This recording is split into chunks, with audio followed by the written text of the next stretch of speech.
میں آپ کا میزبان سید ریحان علی، اور آج ایک نئے موضوع کے ساتھ آپ کے سامنے حاضر ہیں۔ اور موضوع بڑا اہم ہے جس کا تعلق ہر انسان سے، چاہے وہ دین سے تعلق رکھتا ہے یا دنیا سے تعلق رکھتا ہے، مسلم ہے غیر مسلم ہے، ہر انسان، کیونکہ علم ایک ایسی چیز ہے جو انسان کو نکھارتی ہے، انسان میں پالش کرتی ہے۔ جس شخص کے پاس علم نہ ہو وہ شخص صحیح انسان نہیں ہو سکتا۔ پھر اللہ رب العالمین نے جو علم کی اہمیت اور حیثیت بتائی ہے، خود اللہ رب العالمین نے اپنی معرفت کے لیے سب سے پہلے اللہ رب العالمین نے جو فرمایا کہ فَعَلَمْ أَنَّهُ لَا إِلَهَ إِلَّا اللَّهُ، یعنی کہ اللہ کی معرفت بھی علم سے حاصل ہوگی۔ تو علم کی بڑی اہمیت ہے۔ آج ہمارا موضوع بھی علم ہے، علم کے حوالے سے سفر کرنا، اس کی اہمیت اور اس کے حصول کے لیے جو کوششیں ہیں، اور اس کے اوپر انشاءاللہ ہم گفتگو کریں گے۔ اور اس کے بارے میں ایک واقعہ، ثابت بن قیس رحمہ اللہ ابو دردہ رضی اللہ تعالیٰ عنہ کے پاس بیٹھے شام کی ایک مسجد میں۔ ابو دردہ کے بعد ایک شخص آیا مدینہ الرسول سے، اس نے کہا میں مدینہ الرسول سے آیا ہوں، نبی صلی اللہ علیہ وسلم کے شہر سے آیا ہوں، اور مجھے پتہ چلا ہے کہ آپ کے پاس ایک حدیث ہے، وہ مجھے سنائیے۔ ابو دردہ نے کہا کیا تم اسی لیے آئے ہو؟ اس نے کہا ہاں میں اسی مقصد کے لیے آیا ہوں۔ پھر ابو دردہ رضی اللہ تعالیٰ عنہ نے پوچھا کیا تم کاروبار یا تجارت کے لیے آئے ہو؟ اس نے کہا نہیں، میں صرف اسی حدیث کے لیے آیا ہوں۔ ابو دردہ رضی اللہ تعالیٰ عنہ نے پھر پوچھا کیا تمہارا یہی مقصد ہے؟ تو اس شخص نے کہا میرا یہی مقصد ہے، طلب حدیث کے لیے، طلب علم کے لیے آیا ہوں۔ تو ابو دردہ رضی اللہ تعالیٰ عنہ نے فرمایا کہ نبی صلی اللہ علیہ وسلم نے فرمایا ہے کہ جب ایک شخص علم کے لیے نکلتا ہے، علم حاصل کرنے کے لیے نکلتا ہے، تو فرشتے اس کے لیے اپنے پروں کو بچھا لیتے ہیں، یہاں تک کہ مچھلیاں جو ہیں وہ پانی کے اندر اس شخص کے لیے دعا کرتی ہیں۔ اور نبی پھر فرماتے ہیں کہ نبی علیہ السلام نے فرمایا ہے کہ جو علماء ہیں وہ انبیاء کے جو ہے وہ علم کے وارث ہیں۔ اور نبی صلی اللہ علیہ وسلم نے فرماتے ہیں کہ علماء جو ہیں وہ ان کا جو ورثہ ہوتا ہے وہ علم ہوتا ہے، درہم و دینار نہیں ہوتا۔ تو جس نے علم کو حاصل کیا اس نے صحیح چیز کو واپس کر لیا۔ تو یہاں پر علم کی اہمیت پتہ چلتی ہے کہ علم کے بارے میں نبی فرماتے ہیں کہ علم حاصل کرنے والے کے لیے دنیا کی، زمین و آسمان کی ہر چیز دعا کرتی ہے، یہاں تک کہ سمندر میں رہنے والی مچھلیاں بھی اس کے لیے دعا کرتی ہیں۔ تو ہمارا موضوع ہے علم، اور علم کے حوالے سے انشاءاللہ ہمارے پاس شیخ صاحب موجود ہیں، اور شیخ کا تعارف آپ جانتے ہیں شیخ صاحب کو کہ شیخ محمد امین بن فضل حق مدرس بھی ہیں، جامعہ تعلیم الاسلام محمدیہ میں، خاص علی گوڈ میں پڑھاتے ہیں شیخ صاحب۔ انشاءاللہ ان سے ہم سیکھیں گے، اور جو شیخ صاحب نصیحتیں فرمائیں گے، ہمارے سوالوں کے جواب دیں گے، انشاءاللہ بہت کچھ سیکھنے کو ملے گا۔ امام مجاہد کا ایک قول مجھے یاد آ رہا ہے، امام مجاہد رحمہ اللہ فرماتے ہیں کہ دو لوگ کبھی بھی علم کو حاصل نہیں کر سکتے، ایک وہ شخص جو شرم کرتا ہے، دوسرا وہ جو متکبر ہے۔ تو تکبر کرنے والا شخص اور شرم کرنے والا شخص، یہ دو لوگ علم کو حاصل نہیں کر سکتے۔ تو ہم کوشش کریں گے کہ شیخ صاحب سے سوالات کریں، اور شیخ صاحب جو ہے علم کے حوالے سے ہماری رہنمائی فرمائیں۔ السلام علیکم ورحمۃ اللہ وبرکاتہ۔ وعلیکم السلام ورحمۃ اللہ وبرکاتہ۔ شیخ صاحب آپ نے ہمارے لیے وقت نکالا، اور یہ سعادت ہے ہمارے لیے کہ آپ یہاں پر آئے۔ اور شیخ صاحب علم ہمارا موضوع ہے، اور علم کی جو شریعت نے جو اہمیت بتائی ہے، اور علم کی جو اتنی جو ہے کیا کہتے ہیں، ظاہر سی بات ہے ایک علم جو ہے بغیر عمل کے، یہ سارے معاملات انشاءاللہ یہ سارے سوالات ہوں گے۔ تو سب سے پہلے میں یہ پوچھنا چاہوں گا کہ علم جو ہے اس کا معنی کیا ہے، اس کا مفہوم کیا ہے، علم کس کو کہتے ہیں؟ بسم اللہ الحمدللہ والصلاۃ والسلام علی رسول اللہ، اما بعد۔ علم عربی زبان کا لفظ ہے، اور عربی لغت میں علم جاننے کو کہتے ہیں۔ پھر اس کے مختلف مترادف الفاظ ہیں، مثلا عرف یعرف، کسی چیز کو پہچاننا، اور اس طرح کسی چیز پر جو ہے نا معلومات کو حاصل کرنا، ٹھیک ہے، اس کو علم لغت میں جاننے کو کہتے ہیں۔ اور اصطلاح میں شرعی طور پر، یعنی کہ قرآن اور حدیث کی روح سے شیخ محمد بن صالح رحمہ اللہ وہ اس کی بہترین تعریف کیا کرتے کہ علم کی جو تعریف ہے، ایک انسان جو حقوق ہیں، حقوق اپنے اوپر حقوق ہیں یا دوسروں پر حقوق ہے، قرآن کا حق ہے، احادیث نبویہ کا حق ہے، ان تمام چیزوں کی معرفت حاصل کر یہ علم ہے۔ اور اسی طرح شیخ ابن عثیمین رحمہ اللہ نے علم کی تعریف کی ہے ادراک الشیء ما هو علیہ ادراک الجازم، مطلب کسی چیز کو مکمل طور پر پختگی کے طور پر یقین کے ساتھ حاصل کر دینا یہ علم ہے. ٹھیک ہے. تو امام ابن القیم رحمہ اللہ نے تعریف کی ہے قصیدہ نونیہ میں کہ العلم معرفت اللہ و معرفت رسولہ والصحابۃ هم اولو العرفان، کہ علم اللہ کو پہچاننا اور اللہ کے رسول صلی اللہ علیہ وسلم کو پہچاننے کا نام ہے. یعنی کہ اللہ رب العزت کے جو حقوق ہیں، نبی صلی اللہ علیہ وسلم کے جو حقوق ہیں، ان دونوں کے جو احکامات ہیں اس کو پہچاننا یہ علم ہے. اور صحابہ سب سے بڑے علم والے تھے اور سب سے بڑے معرفت والے تھے. اور بہترین تعریف کی امام ابو حنیفہ رحمہ اللہ نے علم کی بہترین تعریف کی ہے.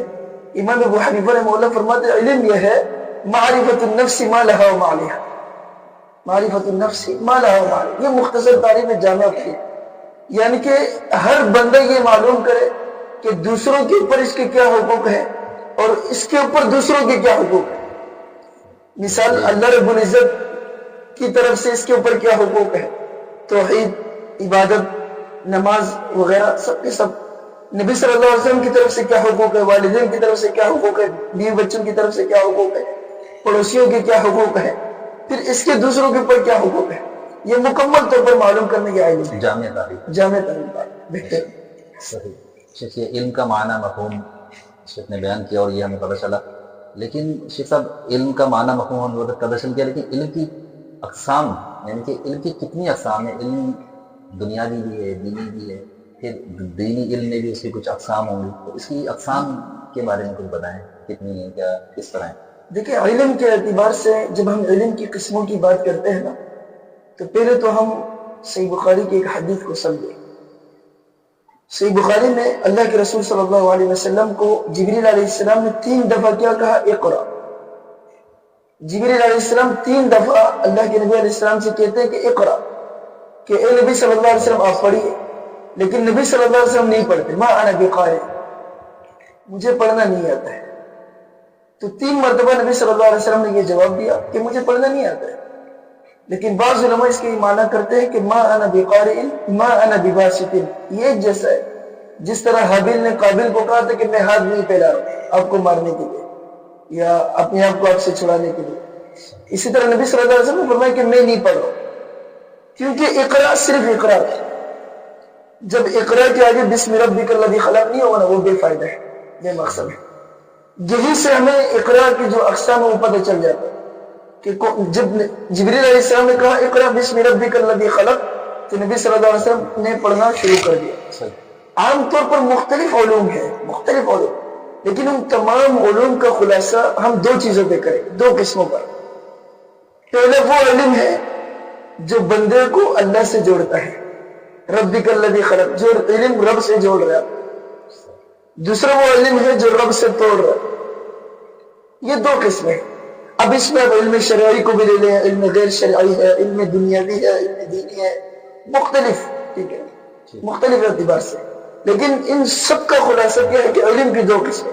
ایک وہ علم جو آپ کو اللہ سے جوڑے، ایک وہ علم جو آپ کو اللہ سے توڑے. اب اس کی وضاحت مختصر میں آپ کو ایسے سمجھاؤں گا. قرآن کریم آپ پڑھ رہے ہیں، اس وجہ سے پڑھ رہے ہیں کہ آپ عمل کریں، تو یہ وہ علم ہے جو آپ کو اللہ سے جوڑے.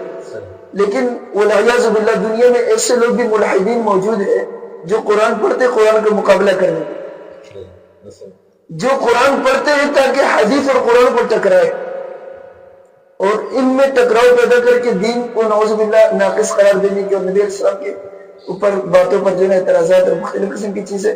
اب یہ دین پڑھ رہے، قرآن پڑھ رہے ہیں، لیکن کیا ہے اللہ سے توڑ رہے ہیں.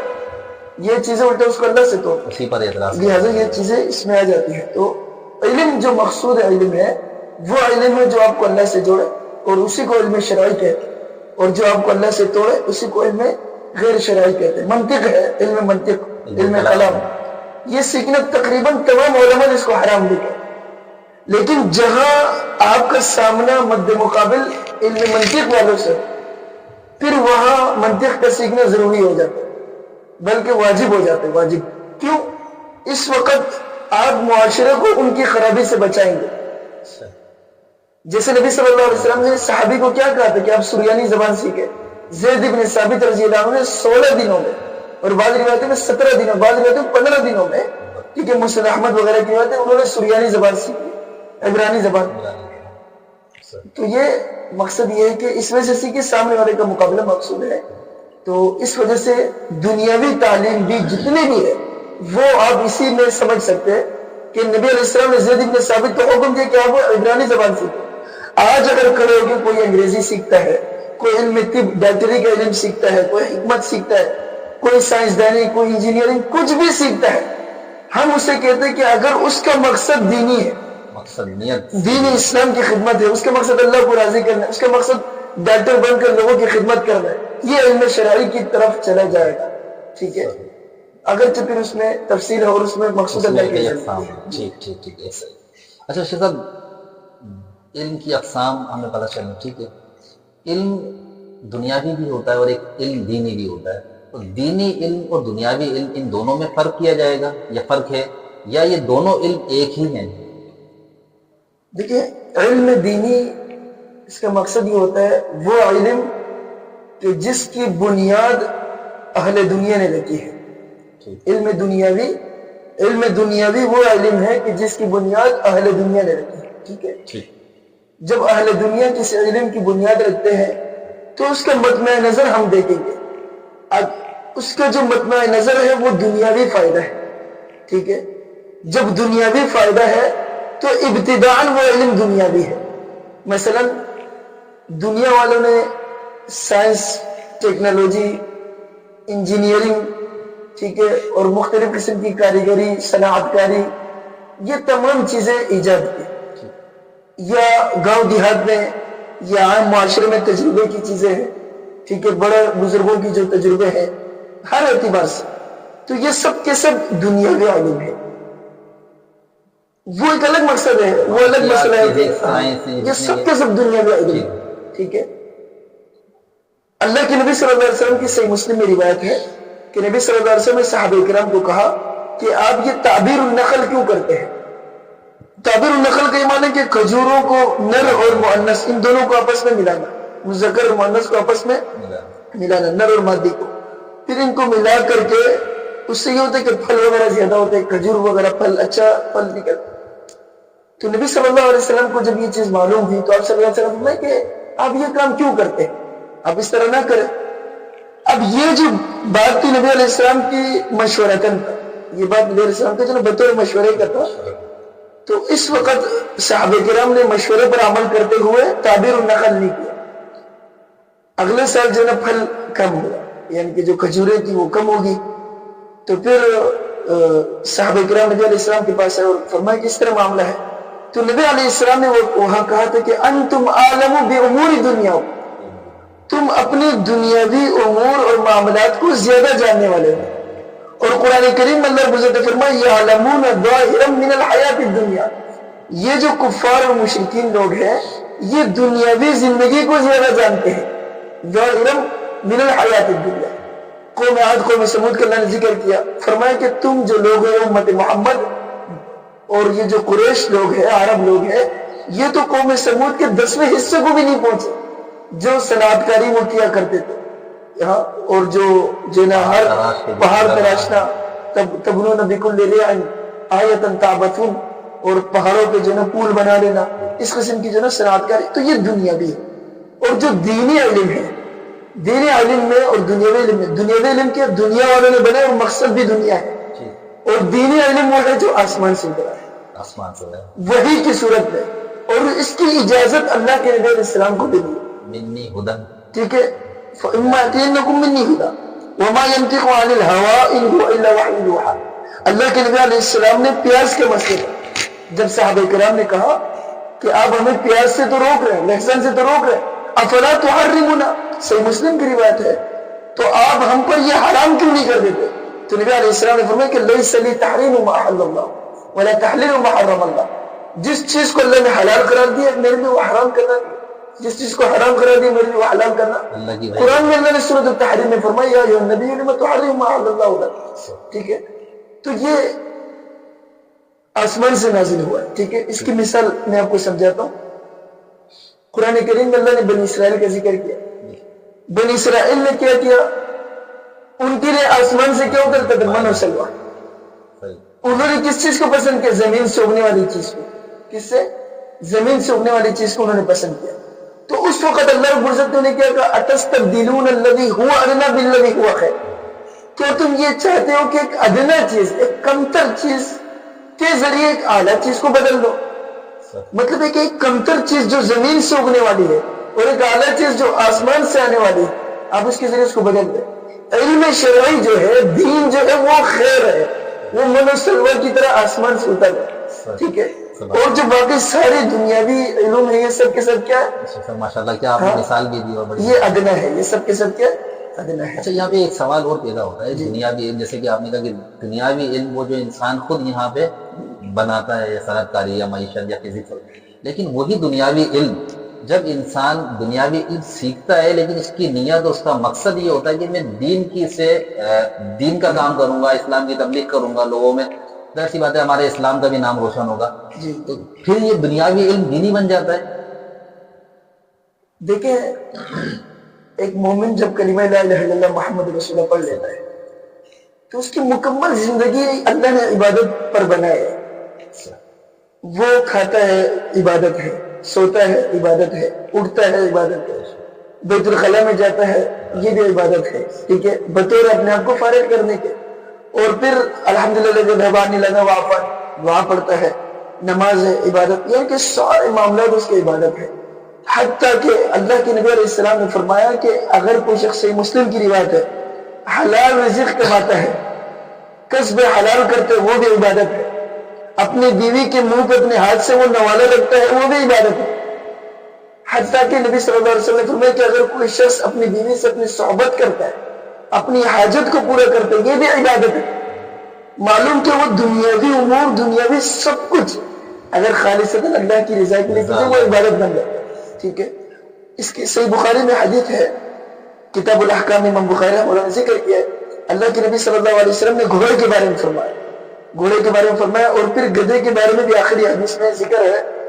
فرمایا گھوڑے کے بارے میں کہ گھوڑے کا چلنا پھرنا، اٹھنا بیٹھنا، اس کے ہگنا، یہ سب کے سب عبادت، سب کے سب اس کے اوپر مومن کے لیے اجر لکھا جاتا ہے. تو صحابہ کرام نے پوچھا کہ نبی علیہ السلام گدھے کے بارے میں بتائیے. تو نبی علیہ السلام نے فرمایا کہ گدھے کے بارے میں مجھ پر کوئی وحی نازل نہیں ہوئی، البتہ اتنا ہے کہ یہ جو قرآن کریم کی آیت فَمَنْ يَعْمَلْ مِثْقَالَ ذَرَّةٍ خَيْرًا يَرَهُ وَمَنْ يَعْمَلْ مِثْقَالَ ذَرَّةٍ شَرًّا يَرَهُ، اس آیت کو سامنے رکھ کر میں یہ بات کہتا ہوں کہ ذرہ، یعنی کہ گدھے کے اوپر بھی کوئی سوار نہیں کر کے جہاد پر جاتا ہے تو ساری نیکی اس کے لیے ہے. مطلب اب اس کو کھانا کھلانا، نیت خالص ہو جائے اور وہ اللہ کی رضا کے لیے کیا جائے تو وہ عمل یا وہ علم جو ہے وہ خالص دین کی خالص دین پر. اس کی مثال آپ سمجھے، کوئی بندہ ہے وہ دنیاوی کام کرے، ڈاکٹر ہی ہے، ڈاکٹر ہے. ٹھیک ہے. اب ڈاکٹری اس میں جب وہ اس کی نیت یہ ہے کہ میں نے پیسے کمانے ہیں، میں نے مثال اپنا اتنا فیس رکھنا ہے، میں نے اپنا اتنا تنخواہ اٹھانا ہے. ٹھیک ہے. اب وہ اس کا مقصد شروع سے یہ ہے، اب یہ اللہ کو راضی کرنا نہیں، قیامت کے دن یہ چیز اس پر وبال ہوگا. لیکن اگر کوئی ڈاکٹر وہ کہے کہ میرا مقصد یہ ہے کہ میں لوگوں کو ریلیف دوں، سکون، لوگوں کی خدمت کروں، بھلے اللہ میرے لیے روزی کا بھی ذریعہ برابر کرے، پیسے تو اس کو کمانی ہے لیکن نیت بس برابر کرے. اب اس کے مقابلے میں دیکھیں علم دین، علم شریعت پڑھنے والا بندہ ہے، ایک عالم ہے، ایک مولوی ہے، ایک شیخ الحدیث ہے، ایک مفتی ہے، لیکن اس کا مقصد کیا ہے پڑھنے کا؟ اس کا مقصد ہے کہ میں دنیا کماؤں، نام کماؤں، شہرت ہوگی. ٹھیک ہے. یہ ساری چیزوں تو پھر اب یہ علم دین الٹا اس کے اوپر وبال بنتی. تو یہ صحیح. اچھا شیخ صاحب، دنیاوی علم کے ذریعے نہیں کیا اللہ رب العالمین سے اللہ رب العالمین کی رضا حاصل کرنے کے لیے دنیاوی علم کے ذریعے بھی اللہ کی رضا حاصل کی جا سکتی ہے؟ جی بالکل. دنیاوی علم، جب ایک بندہ دنیاوی علم حاصل کرتا ہے تو اس کے لیے اپنا وقت صرف کرتا ہے، اپنا مکمل جدوجہد، محنت، کوشش، حتیٰ کہ پیسے خرچ کرتا ہے. اور آج کل ہمارے ہاں جو نظام تعلیم ہے، جو ہمارے ہاں ایک سسٹم بنایا گیا اسکول، کالجز، یونیورسٹیز کا، اس میں انسان اپنا سب کچھ قربان کر بیٹھتا ہے اس علم کو حاصل کرنے کے لیے. ٹھیک ہے. اب یہی دنیاوی علم، ٹھیک ہے، خدمت خلق، نبی صلی اللہ علیہ وسلم نے فرمایا خیر الناس من ينفع الناس، سب سے بہترین لوگ وہ ہیں جو لوگوں کو فائدہ پہنچائے۔ دیکھیں امام ابو داؤد رحمہ اللہ اور امام احمد بن حنبل دیگر علماء سے یہ منقول ہے کہ دین اسلام کے 5 بنیادی باتیں ہیں، 5 بنیادی حدیثیں جو پورے دین کا خلاصہ ہے۔ اس میں سے ایک کیا ہے؟ جلب المنافع ودفع الضر، ٹھیک ہے، ودفع المفاسد، یعنی کہ فائدے والی چیزوں کو لے کر آنا اور فساد والی چیزوں کو چھوڑ دینا۔ دین اسلام مکمل کا مکمل جو نازل ہوا ہے وہ اس بنیاد پر نازل ہوا کہ ایک دوسرے کو فائدہ پہنچا۔ اصلاح معاشرے کے اوپر نبی علیہ السلام نے جو اصول بیان کیے، قرآن میں اللہ رب العزت نے جو اصول بیان کیے، وہ سب کے سب دوسروں کو فائدہ پہنچانے کے اوپر ہے، ٹھیک ہے۔ نبی صلی اللہ علیہ وسلم کے زمانے میں اللہ کے رسول صلی اللہ علیہ وسلم، ٹھیک ہے، اس دور میں اگرچہ تعلیم اتنی ترقی یافتہ نہیں تھی دنیاوی جتنی آج کل ہے، لیکن جب ہم اس وقت دیکھتے ہیں تو نبی صلی اللہ علیہ وسلم بھی مسجد نبوی کی تعمیر کرنے والوں میں شامل۔ اب یہ ایک الگ کام ہے نا، باقاعدہ ایک الگ فیلڈ ہے، لیکن نبی علیہ السلام کیا کر رہے ہیں؟ خود پتھر اٹھا رہے ہیں، اور عمار بن یاسر رضی اللہ عنہ 2 پتھر اٹھا کے جا رہے ہیں، ٹھیک ہے۔ اس طرح صحابہ کرام کھیتی باڑی میں مصروف ہیں۔ عمر بن خطاب رضی اللہ عنہ کو دیکھیں، صحیح بخاری میں تجارت بھی کر رہے ہیں اور کیا بھی کر رہے ہیں، ہاں، علم بھی حاصل کر رہے ہیں۔ خندق کے موقع پہ بھی آپ نے 2 پتھر باندھے ہیں، اب ساتھ ساتھ کام کر رہے ہیں۔ نبی صلی اللہ علیہ وسلم خود کیا ہے؟ چیف آف آرمی اسٹاف ہے، خود لشکر تیار کر رہے ہیں۔ ہمارے یہاں تو اس کے لیے باقاعدہ تعلیم کیا جاتا ہے، ٹھیک ہے۔ تو مقصد یہ کہ اگرچہ لوگوں نے اس کو مخصوص طور پر ایک تعلیمی سسٹم پر بنا لیا ہے، لیکن انشاءاللہ الرحمن ایک مسلمان جب وہ عسکری اور فوجی تعلیم حاصل کرتا ہے، ڈاکٹری تعلیم حاصل، کوئی بھی تعلیم حاصل کرتا ہے، یہ سب وہی ہے، وہ سب وہی ہے جو دین اسلام کی اصل بنیاد ہے، اور جو کتاب ایک مثال میں آپ کو، اب بخاری اٹھائے، صحیح بخاری میں فہرست آپ کو لے، کتب کی فہرست، آپ کو سارے احکامات ملیں گے اس میں، مسجد بنانے کے آپ کو ملیں گے، ٹھیک ہے، حتیٰ کہ اس میں جو ہے کتاب الطب آپ کو ملے گا، ڈاکٹری، زکوٰۃ کے احکام آپ کو ملیں گے، بیع تجارت کے احکام آپ کو ملیں گے، یہ سب کے سب وہاں موجود ہے، ٹھیک ہے۔ تو فصل کے اصول ہر چیز آپ کو وہاں پہ ملیں گے۔ مقصد یہ ہے کہ جب دنیا نے ترقی کیا، مستقل علوم بنتے چلے، ابتدا یہ سب کچھ ایک ہی تھا، بس اللہ کی رضامندی کو سامنے رکھتے ہوئے بندہ کیا کرے؟ اللہ رب العزت کو راضی رکھتے ہوئے اسلام کے پابندی کے ساتھ اسلام پر عمل پیرا ہوتے ہوئے اس چیز کو مطلب اپنے ساتھ ساتھ لے کر چلے دنیاوی تعلیم کو۔ اچھا، امام زہری رحمہ اللہ فرماتے ہیں کہ علم ایک ایسا خزانہ ہے جس کو سوال کے ذریعے، سوال کی کنجی کے ذریعے کھولا جاتا ہے۔ تو شیخ صاحب سے ہم وہی سوالات کر رہے ہیں، سوالات کا سلسلہ جاری ہے ہمارا۔